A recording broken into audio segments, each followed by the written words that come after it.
Assalamualaikum warahmatullahi wabarakatuh, teman-teman diagnostik klinik. Untuk materi kali ini saya akan memaparkan tentang cairan pleura. Saya Hulaini Wihdawanti, semoga bermanfaat. Pleura itu apa sih? Pleura itu adalah jaringan tipis yang ditutupi oleh lapisan sel yang biasanya disebut sel mesotelial yang mengelilingi paru-paru dan melapisi bagian dalam dinding dada.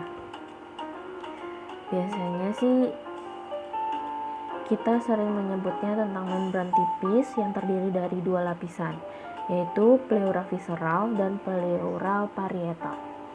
Berikut contoh gambarnya. Dan pleura parietal sendiri memiliki fungsi melapisi rongga dada, menerima suplai darah dari arteri interkostal, mengirim darah ke dinding tubuh. Sedangkan pleura visceral memiliki fungsi seperti membungkus paru-paru, menerima suplai darah dari peredaran bronkus, mengirim darah ke paru-paru.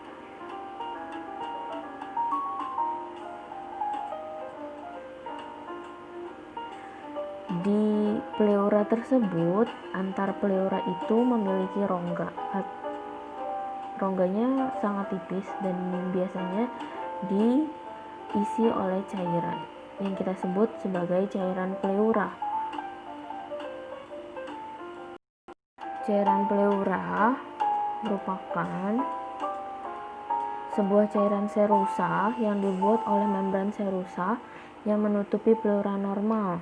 Kebanyakan dibuat oleh sirkulasi parietal atau arteri interkostal melalui aliran besar dan diserap oleh sistem getah bening. Cairan pleura merupakan cairan ekstraseluler yang berfungsi sebagai pelicin untuk memudahkan kedua permukaan pleura parietal dan pleura visceral bergerak selama pernafasan, dan untuk mencegah pemisahan torak dan paru yang akan saling melekat jika tidak ada air. Jumlah total cairan dalam setiap rongga pleura sangat sedikit, kurang lebih 1-10 ml. Kelebihan cairan akan dipompa keluar oleh pembuluh limfatik yang membuka secara langsung dari rongga pleura ke dalam mediastinum, permukaan dari diafragma dan permukaan lateral parietal. Normalnya, aliran limfatik satu sisi rongga pleura tersebut 0,4 ml per kilogram berat badan per jam pada orang normal, atau 20 ml per jam pada orang dewasa normal dengan berat badan 60 kg atau 500 ml per hari. Peningkatan volume tidal maupun frekuensi respirasi meningkatkan eliminasi limfatik pleura. Dalam keadaan abnormal, cairan pleura itu akan menimbulkan penyakit. Ketika cairan pleuranya terjadi penumpukan, maka dibutuhkan beberapa analisis cairan pleura. Yang pertama, kita harus menentukan apakah cairan tersebut transudat atau eksudat. Maksudnya, pemeriksaan makroskopik cairan pleura sangat membantu dalam menentukan transudat dan eksudat. Walaupun banyak transudat dan beberapa eksudat tampak jernih, kekuning-kuningan, tidak berbau dan non-visius, tampak berdarah, keruh, milky atau tampak kental, bisa menunjukkan cairan tersebut bermasalah dan menyebabkan efusi pleura. Secara umum, cairan pleura tersebut dapat diklasifikasikan menjadi transudat atau eksudat. Transudat berasal dari ultrafiltrasi membran dan mengandung protein yang rendah, sedangkan eksudat terbentuk dari sekresi aktif atau kebocoran membran dan mengandung protein yang tinggi. Yang Yang kedua, kita bisa menganalisis biokimia cairan pleura. Ada beberapa pemeriksaan, yaitu pemeriksaan dasar terdiri dari protein total, laktat dehidrogenase atau LDH. Selanjutnya dapat melakukan analisis tambahan, bisa dicek kolesterol, bilirubin, dan albumin gradiennya. Lalu ada analisa lain yang bermanfaat bagi penyakit tertentu, seperti pemeriksaan glukosa, pemeriksaan pH, dan pemeriksaan tumor marker. Pemeriksaan lipid, juga pemeriksaan amilase, serta pemeriksaan adenosin deaminase dan lisozim. Tidak lupa pemeriksaan analit lain untuk menentukan apakah cairan pleura tersebut menyebabkan masalah pada tubuh. Dan terakhir, bisa melakukan pemeriksaan mikroskopik cairan pleura dengan cara menghitung sel dengan differential count, kultur dan pengecatan gram, pemeriksaan sitologi. Dari situ, jika cairan pleura tersebut terjadi penumpukan dan akhirnya mengakibatkan penyakit, bisa disimpulkan apa yang akan diberikan untuk penata laksanaan terapinya. Salah satu contoh yang bisa disebabkan oleh penyakit yang bisa disebabkan oleh penumpukan cairan tersebut adalah efusi pleura. Tanda dan gejalanya seperti adanya timbunan cairan, mengakibatkan perasaan sakit karena pergesekan. Setelah cairan cukup banyak, rasa sakit hilang. Bila cairan banyak, penderita akan sesak nafas.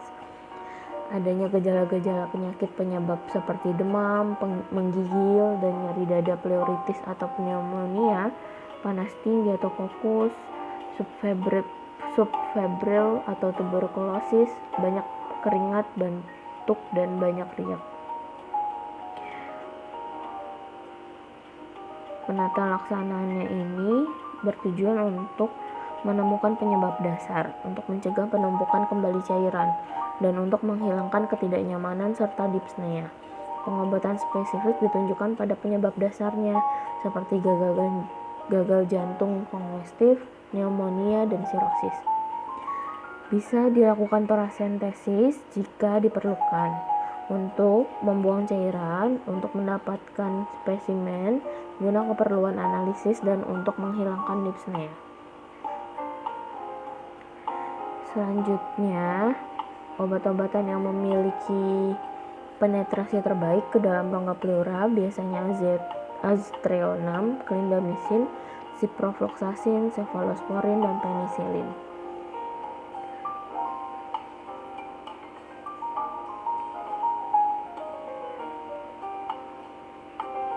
Bisa menggunakan fibrinolitik intrapleura menjadi terapi standar di banyak negara. Dimasukkan dalam cavum pleura melalui chest drain untuk melisiskan fibrin dan membersihkan stoma limfatik sehingga mengurangi oklusi selang oleh debris, membuat drainase cairan pleura lebih baik, dan memperbaiki kembali sirkulasi pleura.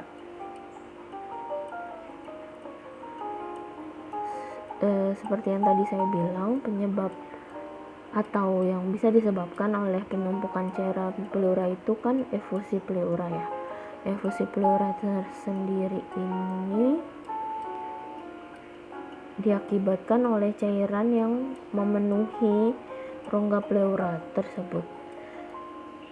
Suatu keadaan di mana terjadi akumulasi cairan pleura akibat dari transudasi atau eksudasi yang berlebihan pada paru interstisial, pleura parietal atau cavum peritoneum, atau absorpsi yang terganggu dan pleura parietal limfatik. Penimbunan cairan tersebut disebabkan oleh infeksi bakteri, virus, jamur, bisa TBC, atau penyakit kardiovaskuler seperti gagal jantung, sindroma nefrotik. Bisa juga disebabkan oleh keganasan dan perdarahan karena trauma atau terapi antikoagulan. Berikut Klasifikasi efusi pleura. Efusi pleura tersebut ada dua, ada transudat dan eksudat.